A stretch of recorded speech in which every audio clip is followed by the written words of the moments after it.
Hello everyone. Today we will talk about guava. Now guava का नाम है सीडियम guajava, जो भी again botanical names are never random. Psidium का मतलब होता है बहुत सारे seeds and guajava is a name for guava. तो गुआवा में बहुत सारे सीड्स होते हैं ना, that is why it is named as psidium guajava. Just telling so that you remember the botanical name. It belongs to family Myrtaceae and originated from South America. ठीक है, इसका फ्रूट टाइप बेरी होता है जिसमें generally बहुत सारे seeds होते हैं. They belong to berry and inflorescence is solitary. ये जो है this is known as apple of tropics, क्योंकि इसे apple is a temperate fruit, तो इसे ट्रॉपिकल रीजन का एप्पल कहा जाता है because of its high nutritive qualities and it bears fruits on the current season growth. ये एक इंपॉर्टेंट पॉइंट है जिसके बारे में आपको याद रखना है. तो देखो, it is a very it is a very important crop, क्योंकि ये इसके बारे में एक चीज आप याद रख लो, एक दो पॉइंट. जैसे कि first is it is hardy in nature. Guava is one crop जिसको आप, अगर हम एग्रीकल्चर कॉलेज में तो हम देखेंगे हर दूसरी जगह पे गुआवा लगा हुआ होता है, because it is so easy to cultivate. It is such a hardy crop. इसको बहुत ज्यादा रिक्वायरमेंट्स है भी नहीं और बहुत ज्यादा टॉलरेबल भी ये अच्छा खासा होता है. देखो, guava is a very nutritive fruit, right, क्योंकि इसके अंदर जैसे अगर हम बात करें विटामिन सी, तो सिट्रस फ्रूट्स के कंपैरिजन में, ऑरेंजेस के कंपैरिजन में, there is 5 times more vitamin C in guava. It is a very like nutritively full crop. Then it has a very good transport potential as well. Then since it is a very hardy crop, तो farmers के लिए जिनके पास ज्यादा input चीजें जैसे available नहीं है, तो उसके लिए भी this is a very suited crop. तो इसका अगर मैं बात करूं क्लाइमेटिक कंडीशन या रिक्वायरमेंट की, लेट्स से कि मुझे गुआवा का, क्योंकि मुझे लग रहा है कि यस यार गुआवा में तो बहुत ज्यादा यील्ड मिलती है और बहुत ज्यादा इश्यूज भी नहीं है लगाने में, तो मुझे गुआवा कल्टीवेट करना है. तो मैं सबसे पहला स्टेप में क्या करूंगी, साइट सिलेक्ट करूंगी गुआवा के कल्टीवेशन के लिए. ठीक है, ऑर्चर्ड एस्टैब्लिशमेंट के लिए. तो साइट सिलेक्शन करने से पहले मुझे ये पता होना चाहिए कि गुआवा की एग्रो क्लाइमेटिक, पहले तो रिक्वायरमेंट्स क्या है, दूसरा सॉइल रिक्वायरमेंट्स क्या है. तो देखो, एग्रो क्लाइमेटिक रिक्वायरमेंट ये है कि जो इसका टेम्परेचर रिक्वायरमेंट है वो रेंज करता है 23 से 28 डिग्री तक. लेकिन हार्डी होने का पॉइंट क्या है कि ये 15 डिग्री तक टेम्परेचर भी टॉलरेट कर सकता है और 40 डिग्री तक भी. मतलब टेम्परेचर अगर कई बार बहुत लो भी हो जा रहा है तो भी ये बर्दाश्त कर लेता है, और हाई भी हो जा रहा है, 45 डिग्री तक जा रहा है, तभी भी ये बर्दाश्त कर लेगा, with a very minimal requirement of rainfall from around 600 to 1000 mm, which is बहुत कम. लेकिन इसको अच्छी फ्लावरिंग एंड फ्रूटिंग के लिए गुड सनलाइट चाहिए. तो जब मैं अपने लिए गुआवा ऑर्चर्ड एस्टैब्लिश करने जाऊंगी, then I will make sure कि हम ऐसा एरिया चूज करें जहां पे सनलाइट प्रॉपरली अवेलेबल हो. और बस इसके अंदर केस ये है कि वाटर लॉगिंग नहीं होनी चाहिए और it is frost sensitive as well. तो टेम्परेचर 15 डिग्री तक जाए तो चलेगा, लेकिन उससे भी नीचे जा रहा है then it is not good. ठीक है. अब सॉइल की requirements again because it is hardy in nature, जैसे मैंने बोल दिया कि हार्डी नेचर का है, तो बहुत सारे पॉइंट्स तो आप खुद भी समझ गए कि since it is hardy in nature it can be cultivated with a wide range of soil as well. ठीक है, but sandy loam to clay loam is the most suited one and water logging and salinity नहीं होनी चाहिए. थोड़ा minimal salinity फिर भी ये बर्दाश्त कर लेता है. तो जब हम लोग साइट सिलेक्शन करेंगे तो हम लोग देखेंगे कि सॉइल की फर्टिलिटी मॉडरेट हो.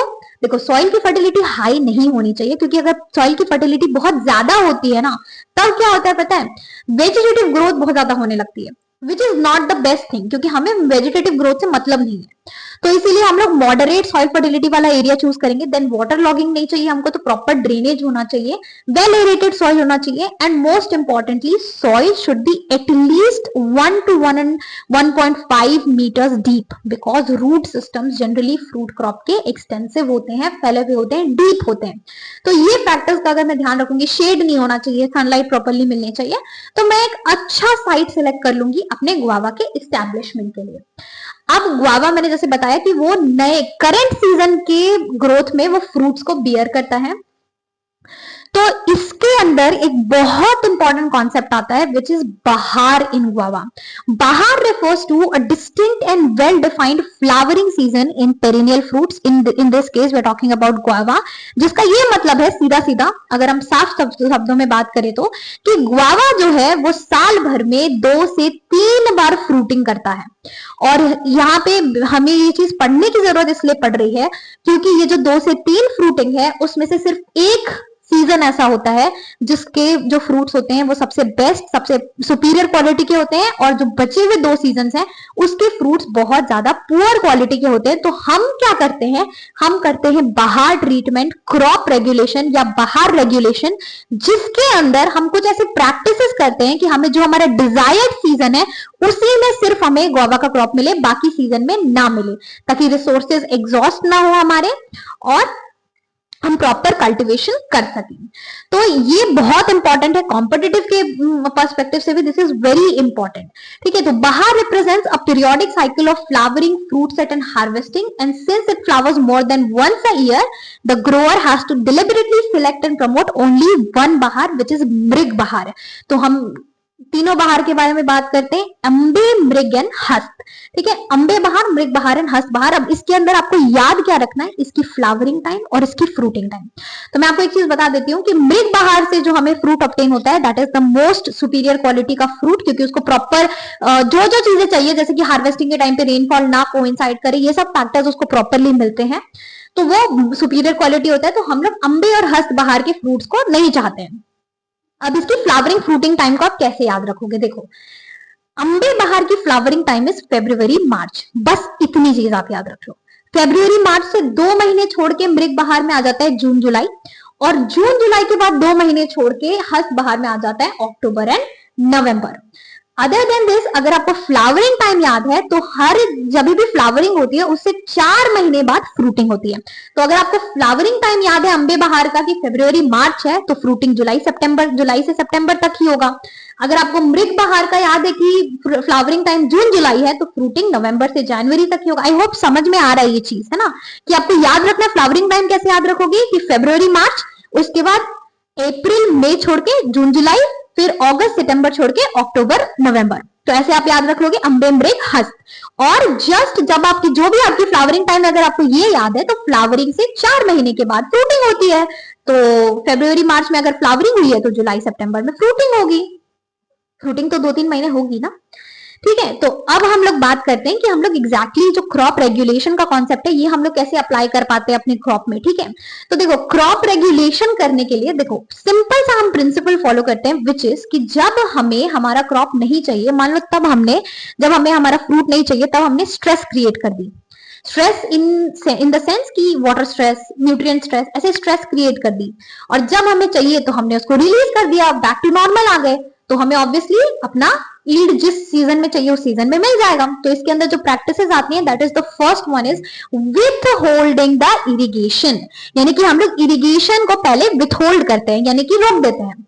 तो अपने डिजायर्ड सीजन से 4 से 5 महीने पहले, यानी कि अगर मृग में आपको फ्रूटिंग चाहिए तो अराउंड अप्रैल मई के टाइम पे आप इरिगेशन देना ही बंद कर दो। फिर जब आपको प्रॉपर फ्रूटिंग चाहिए होगी, then you will resume the irrigation. ठीक है, then root exposure is another practice that we do, कि जो ट्रंक के आसपास के रूट के रीजन है ना, उसको हम लोग एक्सपोज कर देते हैं। उससे भी प्लांट में स्ट्रेस क्रिएट होता है, जिससे कि वो फर्दर फ्रूट डेवलप नहीं कर पाएगा। Then the most important thing जो हम करते हैं that is chemical deblossoming. Flower से ही तो फ्रूट डेवलप हो रहा है ना, हम लोग फ्लावर ही नहीं होने देंगे। तो जिस सीजन का फ्लावर हमको नहीं चाहिए, we use chemicals like urea 10 to 15%, Na 200 to 300 ppm, 2,4-D 10 to 20 ppm, उसका हम स्प्रे कर देते हैं, जिससे डी ब्लॉसमिंग हो जाती है। What is deblossoming? Flowers shed हो जाते हैं। तो उससे क्या होता है कि फ्लावर ड्रॉप हो जाएगा, तो फ्रूट सेट डेवलप ही नहीं होगा अनवांटेड सीजन में। एंड प्रूनिंग भी आप कर सकते हो। So these are some of the practices that you do, and then you resume the nutrient and you resume the water, and finally जिस सीजन में आपको क्रॉप चाहिए उस सीजन में आपको क्रॉप मिल जाती है। गुआवा की प्रोपगेशन, तो यहाँ पे आपका बहार का कॉन्सेप्ट खत्म हो गया। आई होप समझ में आया। अब प्रोपगेशन हम लोग करते हैं आइदर थ्रू स्टूलिंग या माउंड लेयरिंग, या फिर we do it through air layering. ठीक है, तो देखो माउंड लेयरिंग क्या होती है, जब आप पौधे को क्या करो 10 से 15 सेंटीमीटर की हाइट में कट कर दो, और उसके बाद उससे नए शूट्स डेवलप होने दो। नए शूट्स जब धीरे से डेवलप हो जाए तो उसको आप मिट्टी से ढक देते हो, और 10 से 15 सेंटीमीटर की हाइट में मिट्टी से ढक देते हो, तो दैट बिकम्स अ माउंड। जब मिट्टी से हम ढक देते हैं, जो नए शूट्स होते हैं उसमें रूट्स डेवलप होने लगती है, और फिर ये जो नए वाले शूट्स हैं जिनमें रूट्स डेवलप हो गई, इनको हम कट करके ले जाके प्रोपगेट कर देते हैं। It is a type of layering, mound layering. या एयर लेयरिंग कर सकते हो, जिसमें 1 साल पुराना आपका शूट होगा, उसमें आप एक रिंग शेप से कट लोगे, देन उसमें आप अपना IBA अप्लाई करोगे और एक वहां पे आप सॉइल अप्लाई कर देते हो, सॉइल FYM का mixture, and cover it with sphagnum moss ताकि मॉइस्चर मेंटेन रहे। फिर वहां से जब रूट्स डेवलप होने लगती हैं तो उस पोर्शन को हम कट करके ले जाके प्रोपेगेट कर देते हैं। तो इसका कमर्शियल प्रोपेगेशन हम लोग स्टूलिंग एंड एयर लेयरिंग के थ्रू करते हैं। स्पेसिंग हम लोग मेंटेन करते हैं जनरली 6 into 6 मीटर नॉर्मल में, और हाई डेंसिटी प्लांटिंग में 3 by 3 metre. And nutrient requirement पहले तो 20 to 40 kg FYM, nitrogen 300 to 600 grams, phosphorus 200 to 400 grams and potassium 200 to 400 grams। Irrigation initially young plant को हम लोग जनरली 7 से 10 दिन के इंटरवल में इरिगेट करते रहते हैं। क्रिटिकल स्टेजेस होती है फ्लावरिंग फ्रूट डेवलपमेंट, जिसमें हमें इसे इरिगेट करना ही होता है। तो जो आपका गुआवा है उसमें मेजर पेस्ट लगता है fruit fly and caterpillar, bark eating caterpillar specifically, and diseases में आ जाता है विल्टन, एंथ्रेक्नोज, जिसके बारे में हमें ध्यान रखना चाहिए। तो अब यार इतनी सारी चीजें जान ली हमने, गुआवा का कल्टीवेशन कर लिया, गुआवा का कल्टीवेशन कर लिया, तो यील्ड कितनी मिल रही है? अगर 2 से 3 साल पुराना पेड़ है तो 10 से 15 केजी पर हेक्टेयर, अगर 5 से 6 साल पुराना पेड़ है तो 40 से 60 केजी पर हेक्टेयर, लेकिन अगर फुल बियरिंग ट्री है तो 80 से 100 केजी पर हेक्टेयर, नहीं पर ट्री हमें यील्ड मिलती है। इकोनॉमिक लाइफ इसकी 25 से 30 साल की होती है। Now most important part guava में है इसकी हाइब्रिड वैरायटीज, जो मैं एक स्टोरी बताती हूँ उसके थ्रू आप इसको याद रखना, ठीक है। एक बच्चा है जिसका नाम है चिट्टू, जो कि अपने घर से इलाहाबाद से जा रहा है कहाँ? लखनऊ। तो वो मिलते हुए जाएगा अपने अंकल से जिनका नाम है ललित, और उन्होंने उसके लिए क्या बनाई है? कोकोनट जेली बनाई। तो इसे हम लोग याद रख सकते हैं। Allahabadi Surekha is pink pulp variety, Hafsi is red pulp variety, Chittidar, Chittidar is red spots होते हैं, नाम से ही समझ में आ रहा है। देन लखनवी 49 सरदार गुआवा जिसको कहते हैं हम, largest variety, Lalit jelly preparation, and Behat coconut is a seedless guava. ठीक है, तो ऐसे आप याद रख सकते हो इसको। फिर जब फ्रूट हमारा डार्क ग्रीन से थोड़ा lightish green, yellowish green type के कलर का हो जाता है, देन हम लोग फ्रूट को हार्वेस्ट कर लेते हैं। मतलब फ्लावरिंग से अप्रोक्सीमेटली 120 to 150 डेज के बाद फ्रूट आपका मेच्योर हो जाता है। कैसे टेस्ट करोगे? तो जब हम लोग फ्रूट को देखो, पहले तो कुछ कुछ इंडाइसेस होते हैं, जैसे सीड्स हार्ड हो जाएंगी बट फ्रूट आपका फर्म हो जाएगा, जो उसका गूदा है, जो उसका पल्प है वो फर्म हो जाएगा। एंड देन उसके बाद जब हम उसको सिंपली ट्विस्ट करेंगे तो वो हमारे हाथ में आ जाएगा, टूट जाएगा, तो हमें समझ में आ जाएगा कि ये मैच्योर हो चुका है, पूरा फुल फिजियोलॉजिकल मैच्योरिटी अटेन कर चुका है, तो हम उसकी हार्वेस्टिंग ले लेंगे। And that is how you do guava cultivation. Hello everyone, today we will talk about guava. Now guava का नाम है सीडियम गुआजावा, जो भी again botanical names are never random. Psidium का मतलब होता है बहुत सारे seeds, and guajava is a name for guava. तो गुआवा में बहुत सारे सीड्स होते हैं ना, that is why it is named as psidium guajava. Just telling so that you remember the botanical name. It belongs to family Myrtaceae and originated from South America. ठीक है, इसका फ्रूट टाइप बेरी होता है, जिसमें generally बहुत सारे seeds होते हैं, they belong to berry, and inflorescence is solitary. ये जो है this is known as apple of tropics, क्योंकि इसे apple is a temperate fruit, तो इसे ट्रॉपिकल रीजन का एप्पल कहा जाता है because of its high nutritive qualities, and it bears fruits on the current season growth. ये एक इंपॉर्टेंट पॉइंट है जिसके बारे में आपको याद रखना है। तो देखो, it is a very it is a very important crop, क्योंकि ये इसके बारे में एक चीज आप याद रख लो, एक दो पॉइंट, जैसे कि first is it is hardy in nature. Guava is one crop जिसको आप, अगर हम एग्रीकल्चर कॉलेज में तो हम देखेंगे हर दूसरी जगह पे गुआवा लगा हुआ होता है, because it is so easy to cultivate, it is such a hardy crop. इसको बहुत ज्यादा रिक्वायरमेंट्स है भी नहीं, और बहुत ज्यादा टॉलरेबल भी ये अच्छा खासा होता है। देखो, guava is a very nutritive fruit, right, क्योंकि इसके अंदर जैसे अगर हम बात करें विटामिन सी, तो सिट्रस फ्रूट्स के कंपैरिजन में, ऑरेंजेस के कंपैरिजन में, there is 5 times more vitamin C in guava. It is a very like nutritively full crop, then it has a very good transport potential as well. Then since it is a very hardy crop, तो farmers के लिए जिनके पास ज्यादा input चीजें जैसे available नहीं है, तो उसके लिए भी this is a very suited crop. तो इसका अगर मैं बात करूं क्लाइमेटिक कंडीशन या रिक्वायरमेंट की, लेट्स से कि मुझे गुआवा का, क्योंकि मुझे लग रहा है कि यस यार गुआवा में तो बहुत ज्यादा ईल्ड वील्ड मिलती है और बहुत ज्यादा इश्यूज भी नहीं है लगाने में, तो मुझे गुआवा कल्टीवेट करना है, तो मैं सबसे पहला स्टेप में क्या करूंगी, साइट सिलेक्ट करूंगी गुआवा के कल्टीवेशन के लिए, ठीक है, ऑर्चर्ड एस्टैब्लिशमेंट के लिए। तो साइट सिलेक्शन करने से पहले मुझे ये पता होना चाहिए कि गुआवा की एग्रो क्लाइमेटिक पहले तो रिक्वायरमेंट्स क्या है, दूसरा सॉइल रिक्वायरमेंट्स क्या है। तो देखो एग्रो क्लाइमेटिक रिक्वायरमेंट ये है कि जो इसका टेम्परेचर रिक्वायरमेंट है वो रेंज करता है 23 से 28 डिग्री तक, लेकिन हार्डी होने का पॉइंट क्या है कि ये 15 डिग्री तक टेम्परेचर भी टॉलरेट कर सकता है और 40 डिग्री तक भी, मतलब टेम्परेचर अगर कई बार बहुत लो भी हो जा रहा है तो भी ये बर्दाश्त कर लेता है, और हाई भी हो जा रहा है 45 डिग्री तक जा रहा है तभी भी ये बर्दाश्त कर लेगा, with a very minimal requirement of rainfall from around 600 to 1000 mm, which is बहुत कम। लेकिन इसको अच्छी फ्लावरिंग एंड फ्रूटिंग के लिए गुड सनलाइट चाहिए। तो जब मैं अपने लिए गुआवा ऑर्चर्ड एस्टैब्लिश करने जाऊंगी then I will make sure कि हम ऐसा एरिया चूज करें जहां पे सनलाइट प्रॉपरली अवेलेबल हो, और बस इसके अंदर केस ये है कि वाटर लॉगिंग नहीं होनी चाहिए और it is frost sensitive as well. तो टेम्परेचर 15 डिग्री तक जाए तो चलेगा, लेकिन उससे भी नीचे जा रहा है then it is not good, ठीक है। अब सॉइल की requirements again because it is hardy in nature, जैसे मैंने बोल दिया कि हार्डी है, हार्डी नेचर का है, तो बहुत सारे पॉइंट्स तो आप खुद भी समझ गए कि since it is hardy in nature it can be cultivated with a wide range of soil as well, ठीक है, but sandy loam to clay loam is the most suited one, and water logging and salinity नहीं होनी चाहिए, थोड़ा minimal salinity फिर भी ये बर्दाश्त कर लेता है।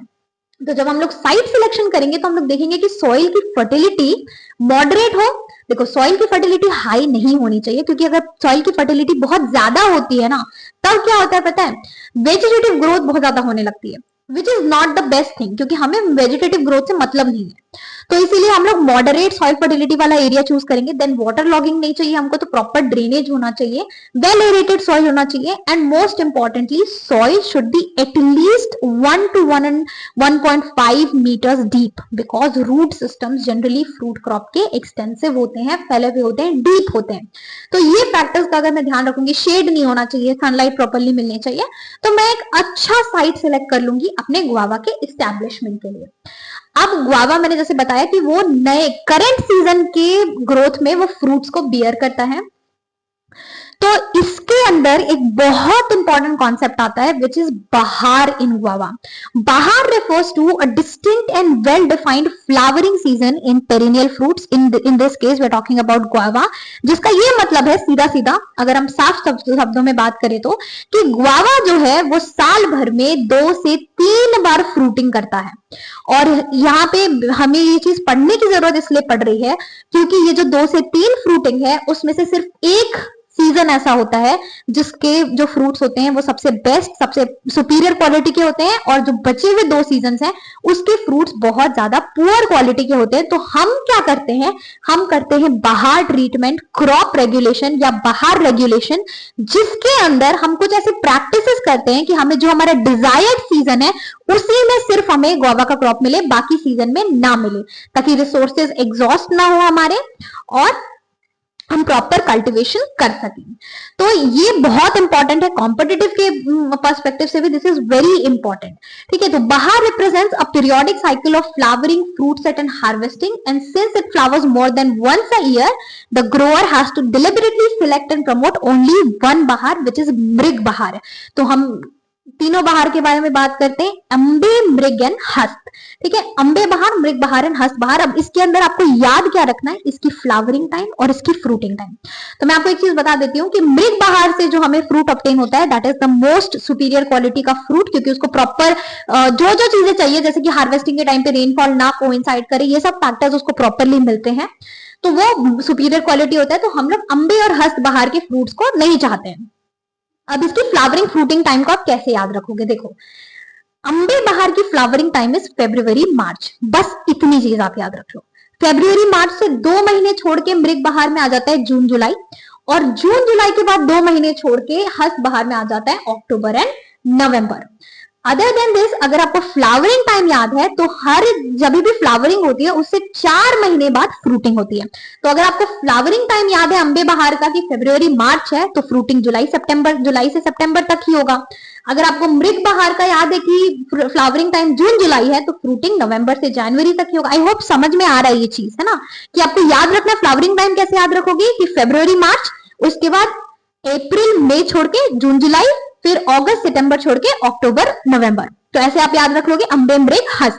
और जस्ट जब आपकी जो भी आपकी फ्लावरिंग टाइम अगर आपको ये याद है, तो फ्लावरिंग से 4 महीने के बाद फ्रूटिंग होती है। तो फरवरी मार्च में अगर फ्लावरिंग हुई है तो जुलाई सितंबर में फ्रूटिंग होगी। फ्रूटिंग तो 2-3 महीने होगी ना, ठीक है। तो अब हम लोग बात करते हैं कि हम लोग एग्जैक्टली जो क्रॉप रेगुलेशन का कॉन्सेप्ट है ये हम लोग कैसे अप्लाई कर पाते हैं अपने क्रॉप में, ठीक है। तो देखो क्रॉप रेगुलेशन करने के लिए देखो सिंपल सा हम प्रिंसिपल फॉलो करते हैं, विच इज कि जब हमें हमारा क्रॉप नहीं चाहिए, मान लो जब हमें हमारा फ्रूट नहीं चाहिए, तब हमने स्ट्रेस क्रिएट कर दी। स्ट्रेस इन द सेंस कि वाटर स्ट्रेस, न्यूट्रिएंट स्ट्रेस, ऐसे स्ट्रेस क्रिएट कर दी। और जब हमें चाहिए तो हमने उसको रिलीज कर दिया, बैक टू नॉर्मल आ गए। तो हमें ऑब्वियसली अपना यील्ड जिस सीजन में चाहिए उस सीजन में मिल जाएगा। तो इसके अंदर जो प्रैक्टिसेस आती हैं, that is the first one is with holding the irrigation, यानी कि हम लोग इरिगेशन को पहले विथ होल्ड करते हैं, यानी कि रोक देते हैं। तो अपने डिजायर्ड सीजन से 4 से 5 महीने पहले, यानी कि अगर मृग में आपको फ्रूटिंग चाहिए तो अराउंड अप्रैल मई के टाइम पे आप इरिगेशन देना ही बंद कर दो। फिर जब आपको प्रॉपर फ्रूटिंग चाहिए होगी, then you will resume the irrigation, ठीक है। Then root exposure is another practice that we do, कि जो ट्रंक के आसपास के रूट के रीजन है ना, उसको हम लोग एक्सपोज कर देते हैं। उससे भी प्लांट में स्ट्रेस क्रिएट होता है, जिससे कि वो फर्दर फ्रूट डेवलप नहीं कर पाएगा। Then the most important thing जो हम करते हैं, that is chemical deblossoming. Flower से ही तो फ्रूट डेवलप हो रहा है ना, हम लोग फ्लावर ही नहीं होने देंगे। तो जिस सीजन का फ्लावर हमको नहीं चाहिए, we use chemicals like urea 10 to 15%, Na 200 to 300 ppm, 2,4-D 10 to 20 ppm, उसका हम स्प्रे कर देते हैं, जिससे डी ब्लॉसमिंग हो जाती है। What is deblossoming? Flowers shed हो जाते हैं। तो उससे क्या होता है कि फ्लावर ड्रॉप हो जाएगा, तो फ्रूट सेट डेवलप ही नहीं होगा अनवांटेड सीजन में। एंड प्रूनिंग भी आप कर सकते हो। So these are some of the practices that you do, and then you resume the nutrient and you resume the water, and finally जिस सीजन में आपको क्रॉप चाहिए उस सीजन में आपको क्रॉप मिल जाती है। गुआवा की प्रोपगेशन, तो यहाँ पे आपका बाहर का कॉन्सेप्ट खत्म हो गया, आई होप समझ में आया। अब प्रोपगेशन हम लोग करते हैं आइदर थ्रू स्टूलिंग या माउंड लेयरिंग, या फिर we do it through air layering, ठीक है। तो देखो माउंड लेयरिंग क्या होती है, जब आप पौधे को क्या करो 10 से 15 सेंटीमीटर की हाइट में कट कर दो, और उसके बाद उससे नए शूट्स डेवलप होने दो। नए शूट्स जब धीरे से डेवलप हो जाए तो उसको आप मिट्टी से ढक देते हो, और 10 से 15 सेंटीमीटर की हाइट में मिट्टी से ढक देते हो, तो दैट बिकम्स अ माउंड। जब मिट्टी से हम ढक देते हैं, जो नए शूट्स होते हैं उसमें रूट्स डेवलप होने लगती है, और फिर ये जो नए वाले शूट्स हैं जिनमें रूट्स डेवलप हो गई, इनको हम कट करके ले जाके प्रोपगेट कर देते हैं।